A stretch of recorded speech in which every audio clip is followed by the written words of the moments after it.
Kabbalah. Una visión holística para comprender la Torá.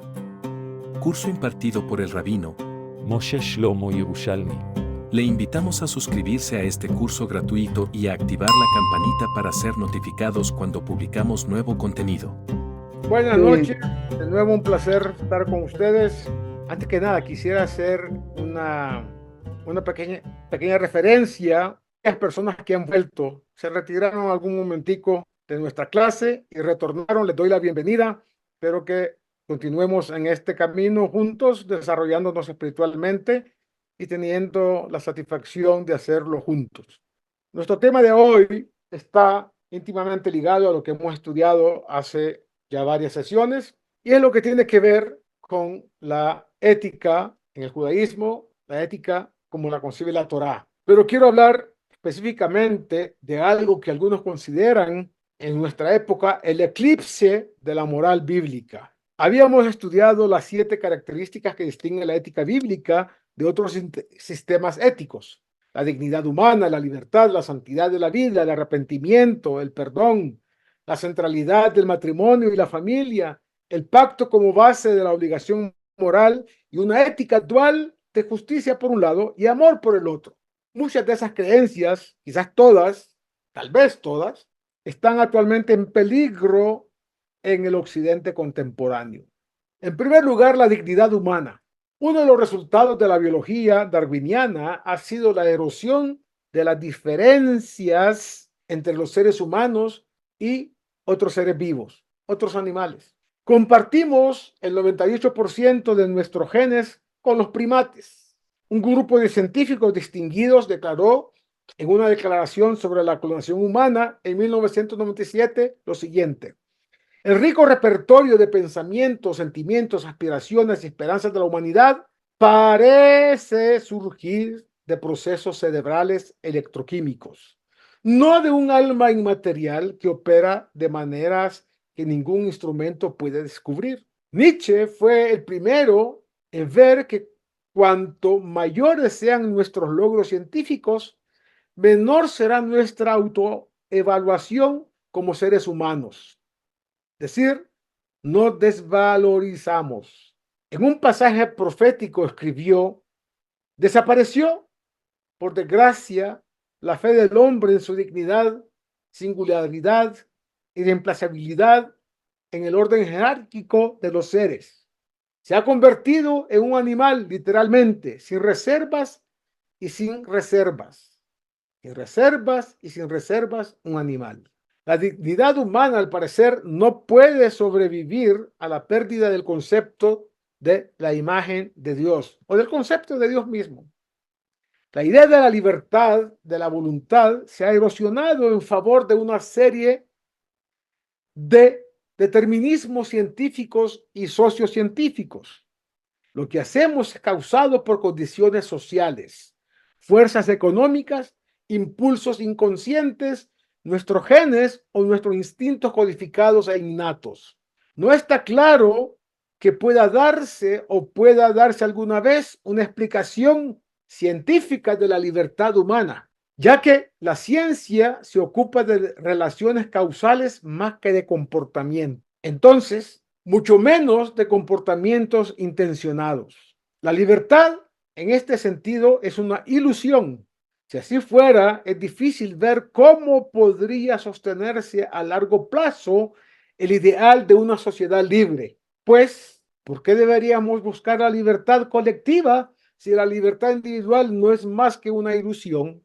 En cierta ocasión, el gran rabino Lord Jonathan Sacks tuvo una conversación en televisión con un neurocientífico de Oxford, que era de la escuela determinista, y estaba convencido de que nada de lo que hacíamos como seres humanos, incluida su participación en el programa de televisión, era resultado de una elección libre.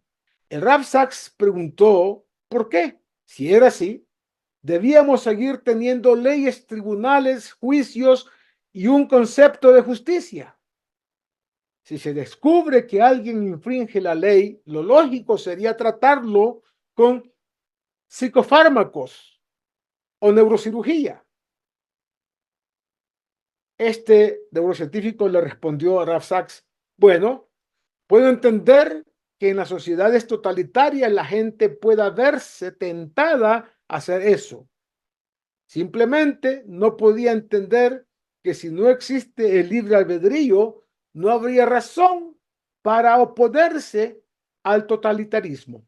Entonces le dijo el Rav Sachs: yo prefiero la ingeniosa observación de el escritor judeo-polaco, quien escribió en Yiddish, Isaac Bashevis Singer, muy conocido por todos, que dijo: debemos ser libres, no tenemos elección, debemos ser, el énfasis en la palabra ser, libres, no tenemos elección. En tercer lugar, con la legislación del aborto, por ejemplo, por razones distintas a salvar la vida de la madre, y la campaña, ya exitosa en varios países, a favor de la eutanasia voluntaria y la muerte asistida, Occidente ha perdido en gran medida el concepto de santidad de la vida. En cambio, ha adoptado el principio de autonomía. Desde este punto de vista, mi vida me pertenece y puedo disponer de ella como quiera. Y se trata de un retorno a la ética de la Grecia y Roma precristianas, culturas que no tenían escrúpulos en cuanto al aborto, incluso el infanticidio y por supuesto la eutanasia. En cuarto lugar, con la expansión de las leyes sociales ha regresado la ética de la vergüenza, descrita vívidamente en el libro de John Ronson. Hay un libro que él escribió que se denomina So You've Been Publicly Shamed. Es decir, una persona puede ser públicamente avergonzado. El juicio por parte de los medios es una regresión a los viejos rituales de la estigmatización. Es una moral de vergüenza. Lo que importa son las apariencias. El mandamiento supremo es: no serás descubierto, según esta concepción. Haga lo que usted le dé la gana, pero que no sea descubierto. En una sociedad avergonzada es difícil crear espacios para el arrepentimiento, la confesión, el perdón, la rehabilitación, y las culturas de la vergüenza tienden a ser profundamente conformistas y pueden llevar al gobierno de mafias o, como en la actualidad, a la multitud electrónica. En quinto lugar, la santidad del matrimonio ha desaparecido de grandes sectores de Occidente. Por ejemplo, en Gran Bretaña y Estados Unidos, casi la mitad de los niños nacen fuera del matrimonio. Cada vez menos gente se casa. Quienes lo hacen se casan más tarde y la mitad de los matrimonios acaban en divorcios. El precio lo han pagado los niños. En el espacio de 2 generaciones ha habido un aumento masivo del abuso de drogas, el alcohol, de los trastornos alimentarios, de los síndromes relacionados con el estrés, de la depresión y de los intentos de suicidio. También ha aumentado la pobreza infantil causada por la prevalencia de las familias monoparentales. Puede ser que a largo plazo la consecuencia más importante sea la caída de las tasas de natalidad, que ya están por debajo de los niveles de reemplazo en todos los países europeos. Europa está envejeciendo, menguando y muriendo lentamente, y su población se sostiene solo gracias a niveles de inmigración sin precedentes. Y muchas veces esta inmigración no es deseada en esas sociedades. Sexto, la base del pacto de la sociedad se ha debilitado en gran parte de Occidente por muchas razones. En The Home We Build Together, el Rav Sachs sostuvo que la idea de sociedad como hogar ha sido desplazada por la sociedad como hotel. Sociedad como hogar, desplazada por la sociedad como hotel. Los ciudadanos pagan impuestos de la misma manera que los huéspedes pagan gastos de hotel, a cambio de lo cual tenemos nuestra habitación en la que podemos hacer lo que querramos, siempre que no molestemos a los demás. La idea de que estamos unidos por lazos de identidad, pertenencia, moralidad compartida, por supuesto, y lealtad colectiva hacia nuestros conciudadanos fue debilitada por el individualismo de los años de 1960 y dañada aún más por el multiculturalismo mal pensado de los años 80. 1980 en adelante. Por último, Occidente rara vez consideró la idea de un pacto dual, con la excepción de una ética de la guerra. Hay ciertas cosas que son moralmente inadmisibles, incluso en un estado de conflicto militar, porque nuestros oponentes también son humanos y por lo tanto poseen ciertos derechos inalienables. Ese concepto murió en el Holocausto, resucitó en la Declaración Universal de Derechos Humanos de las Naciones Unidas de 1948 y ha sido destruido nuevamente en nuestros días por grupos como Al-Qaeda, ISIS, Hamas, Hezbollah y los demás grupos terroristas, que no hacen distinción entre combatientes y no combatientes y no siguen ninguna de las reglas clásicas de la guerra. En resumen, la tradición moral que moldeó a Occidente durante muchos siglos y que según la Academia China de Ciencias Sociales le dio su capacidad única para liderar el mundo en ciencia, tecnología, economía de mercado y política democrática, está en peligro real y presente de eclipsarse. Lo que la reemplazará no será una sociedad libre, abierta, tolerante y respetuosa de los derechos, sino la barbarie. Se repetirá el escenario de Platón en la República. La democracia dará paso a la anarquía, que a su vez dará paso a la tiranía, y así sucesivamente a escalas incalculables. Por lo tanto, señores y señoras, una sociedad libre debe ser considerada un logro moral. Esa es la idea central de la Torá, del Tanaj, de la Biblia.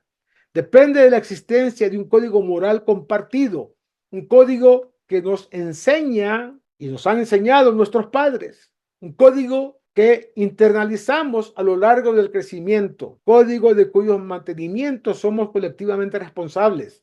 Hoy, en gran parte de Occidente, la moralidad ha sido en gran medida externalizada a los gobiernos y a los organismos reguladores. El Estado se ocupa de las consecuencias de la ruptura de matrimonio y la ausencia casi total de una ética sexual. Los organismos reguladores se hacen responsables de la implementación de la ética profesional. La gente pasa imperceptiblemente de, comillas, tengo derecho a hacer X, a tengo derecho a hacer X. Lo que significa que todo lo que no está prohibido por la legislación es moralmente permisible y por lo tanto moralmente razonable. El resultado final es que hay poco trabajo para la moralidad como voz de la conciencia. Un sistema así nunca ha tenido éxito durante mucho tiempo en el pasado y no hay razón para suponer que lo tendrá en el futuro. Lo que nació en la Torá fue una notable visión moral. Algunas partes de esta visión pueden resultar opacas para nosotros hoy y otros elementos han sido reinterpretados por la ley oral. Sin embargo, en sus principios básicos nos enseñó a valorar al individuo, a apreciar como sagrado aquel vínculo entre marido y mujer, padre e hijo, y a honrar el pacto que une a la sociedad en su conjunto. Si Occidente pierde esto, la gente no dejará de ser moral. La gente no dejará de ser moral, pero se encaminará hacia un sistema moral similar al que prevaleció en Grecia precristiana del siglo III, la era de los epicúreos y los estoicos, o la Roma del siglo I, sobre la que Livio dijo, no podemos soportar ni nuestros vicios ni su cura. Eran sociedades en decadencia. Para terminar esta parte, señores, hay que enfatizar. Por eso es importante que reflexionemos y nos abramos a la visión ética de la Torá, algo que se ha intentado hacer con estudios. Rav Sachs mismo lo hizo con su parashá semanal, el estudio de las porciones de la Torá en cada semana. Es evidente que no se trata de una presentación sistemática del tema, sino más bien de un conjunto de reflexiones e impresiones, pero siguen siendo un árbol de la vida que nos enseña en el mejor de los casos a amar, a dar y a perdonar, a buscar la justicia y practicar la compasión y a procurar hacer lo correcto y lo bueno a los ojos de Dios y de nuestros semejantes. Entonces, básicamente lo que he dicho y he sostenido, sin ética no hay Kabbalah. Sin la ética de la Torá no podemos ser vasijas, recipientes que recibamos el influjo de la luz divina porque no tenemos cómo mantenerlo. La ética es aquello que va tejiendo alrededor de la luz divina que recibimos la posibilidad de que la podamos sostener y contener a lo largo de nuestra vida, hasta los 120 años. La próxima semana, con el favor de Dios, continuaremos y hablaremos allá de un libro que escribió Paul Johnson en su Historia de los Judíos, y ahí hay unos mensajes muy interesantes que este señor británico también ha consignado en sus diferentes obras sobre la historia universal. Si hay preguntas, con mucho gusto, también habrán respuestas. Yo tengo una pregunta. A nivel general, mundial, no personal, ¿esta crisis de ética sí será reversible o...? Es reversible, evidentemente, de manera conceptual. Si realmente creamos conciencia, primero de lo divino, y conciencia de que lo divino es un motor que permite al ser humano entender muchos de los mensajes que están consignados en la Torá, en la Biblia en general. Y uno de los mensajes es básicamente eso. Una sociedad que pierde la brújula en el tema ético es una sociedad que tiende a la decadencia y destruirse. El ejemplo clásico que da la Torá está en el libro de Génesis. La gente que vivía en Sodoma y Gomorra, eran 5 ciudades, generalmente conocidas como Sodoma y Gomorra. Era una sociedad, para que entiendan, que se creían y de hecho llegaron a estar en una situación de élite en todos los sentidos. Era una sociedad que ellos consideraban súper desarrollada y de manera equivocada, ellos, en términos muy prácticos, dijeron: acá no se debe dar tzedaká o asistencia de caridad a nadie, porque una sociedad que existe la caridad, la tzedaká, el generar bien al prójimo, es una sociedad evidentemente imperfecta. En una sociedad como la nuestra, decían los Sodoma y Gomorra, todo mundo tiene lo necesario para vivir holgadamente. 2, dijeron, como unas sociedades muy conocidas en nuestros días, dijeron: el hombre ya no necesita de la mujer ya no necesita del hombre.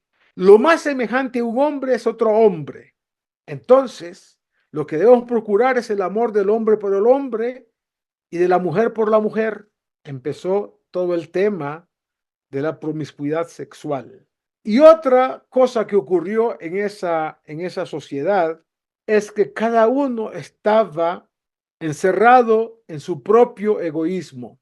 No necesito del prójimo, el prójimo no necesita de mí, luego, ergo, yo debo dedicarme a mí como él debe dedicarse a sí mismo. ¿Qué ocurrió con esa sociedad? Fue destruida. Hay sociedades hoy en día que piensan igual. En la Europa escandinava, en países que son muy igualitarios y muy desarrollados, hay una cantidad de cosas espectaculares, pero también hay unos vicios humanos que de alguna manera reflejan la parte oscura del ser humano, aquello que es lo negativo. La ética de la Torá lo que propone es no olvidarnos que para bien nuestro individual y para bien del colectivo necesitamos de la moral, de las buenas costumbres, de la ética para darle un marco de valores a nuestra vida y a la vida de nuestra sociedad. Espero haber respondido. Gracias. Muchísimas gracias, Rab. Gracias. Gracias. Kabbalah, una visión holística para comprender la Torá. Curso impartido por el rabino Moshe Shlomo Yerushalmi. Le invitamos a suscribirse a este curso gratuito y a activar la campanita para ser notificados